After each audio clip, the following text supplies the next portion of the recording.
So the old camera is the sound? I'm taking the sound to the old Oh, camera. how fantastic. I'm so happy that they're not getting just thrown away.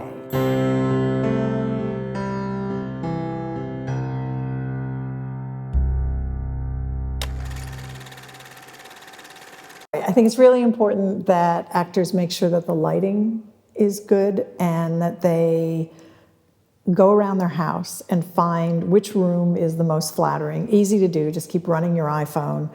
Same thing with makeup. So it bothers me when someone's really poorly lit or not as attractive as I know they are, and it's frustrating because then I don't have anything to present. So that's really important. And when they download them and send the material to us, it's really important that they put their names on. I know this sounds so basic, but that they put their names on. It's really important that they put their names on the files. And on each file, if they could separate the different takes on different files so that we can choose to present the stuff that we think is going to give them the best opportunity. It's really hard sometimes to find the time to edit. But if that's the only option, then send it to us, but take a break in between each take. Don't do them all run on. Just make it easier for us to present you. Headshots should look like you. That sounds so obvious, but it isn't. Not your best version of yourself, what you genuinely look like. When you walk in the door, I should be able to recognize you from your headshot.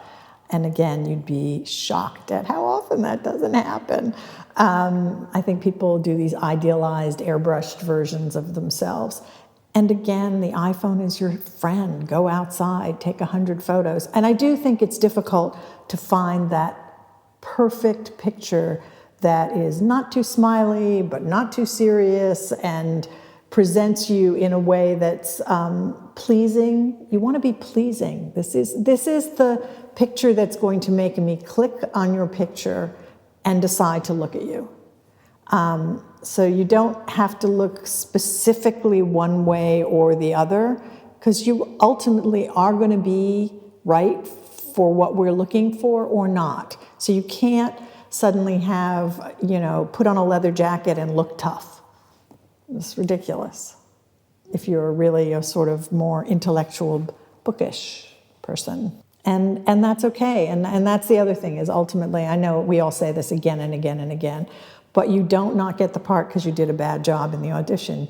You mostly don't get the part because you're not exactly what we're looking for in the mix of people that we're putting together for this project. Well, I think if someone's desperate, it makes them uncomfortable and makes everybody else in the room uncomfortable. If you come in and you just do your work like a professional, and the auditioning is part of the work, it's part of the job. The job is doing the part, but the job is also getting the part. And it's hard on all of us. It's hard on both sides. That's the other thing, is understand that, I'm sitting there watching 35 people that day walk in and out, and you just want to make it as pleasant for all of us as possible. I actually think the whole showreel thing has been driven by the editors who have been paid to make the showreels. I have a friend who said they felt like they were watching 100 bar mitzvah videos by watching all of these montages. We all hate montages, and we hate them desperately, and we fast forward past them. And then it used to be easier on tape to fast forward, and now online it's sometimes difficult. You fast forward too far or something, and so then you get frustrated that you're spending all this time trying to get past the montages. We all hate. There is not a casting director on earth who likes a montage. Please trust that we can imagine you in a period uniform with mutton chops, and I don't have to see you in the video to know that you can play a soldier in 1840 or something.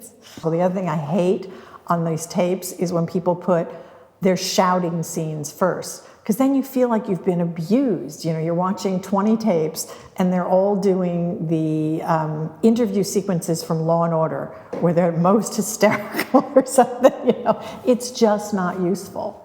What we want to see initially, if you're unknown, chances are, not always, but chances are you're coming in for a smaller role, and I just want to see, can you be natural and can you be real? When you're taping yourself, you should do a full body shot so that everybody can see what you look like. And again, you are what you are. So to come across as someone really thin when in fact you're heavy or vice versa, it is not going to be helpful for a guy to sort of bulk up, you know, with a whole bunch of jackets, and then when they walk in the door, they're a little skinny person. It doesn't help you and it doesn't help them, and it makes you annoyed at that person, and then it just becomes counterproductive. I honestly don't care about any online presentation. I mean, it doesn't come into play. I know sometimes it'll say go to www.janedoe.com, and I think, who has the time to do that? I mean, I just want to see, can you perform? What do you look like? What do you sound like? You know, what do you look like? Your full body look like? And can you be natural and real? Sometimes I feel like actors are encouraged to do all these things to keep busy, and I know it's frustrating and you're not working and you're trying to keep going with things. I used to send postcards. We used to get hundreds of postcards, and you just throw them away. I mean, nobody I know was ever cast off of a postcard. It completely gets back to me if someone misbehaves. And I'm often asked about actors' bad behavior. Oh, I heard. It's astonishing to me. I had a situation in a really big film last year, really big film, where we wanted to cast this actor, and one of the crew members, sort of a key crew member, said to the director that they had heard that they were involved in a scandal and were very badly behaved from crew on another picture. And he didn't want to, the guy almost didn't get the part. And I don't like rumors. I'm all for true information. And I think it's important to tell a director, I think this actor's brilliant. I hear they're difficult. They're only working a day. I think it's worth it putting up for a day. And if it's for the whole film, then maybe they won't get the part because they don't want to deal with them. But if there's a rumor flying about somebody, I will make sure that I find out whether or not that rumor is true. And in this case, it wasn't true. And I fought, and we had a big to-do about it. It was, you know, one of the production managers. And to his credit, at the end of the shoot, he wrote me an email saying that he was so glad I was so persistent, and the guy was fantastic. So it gets back to when someone's great. Oh, I hear that so-and-so is really charming and really lovely, and the crew loved him. And it's about the crew. I mean, they will love you if you're good to them, and they will damn you if you're not. You know, when people are late, if they're late, you'll hear, oh, they were always late to set. And that will make people nuts because it screws up everybody. I mean, it screws up everybody trying to do their job, and it's so incredibly disrespectful. So don't think it's only about the director. Believe me, the grip and the gaffer and the makeup people, they all talk.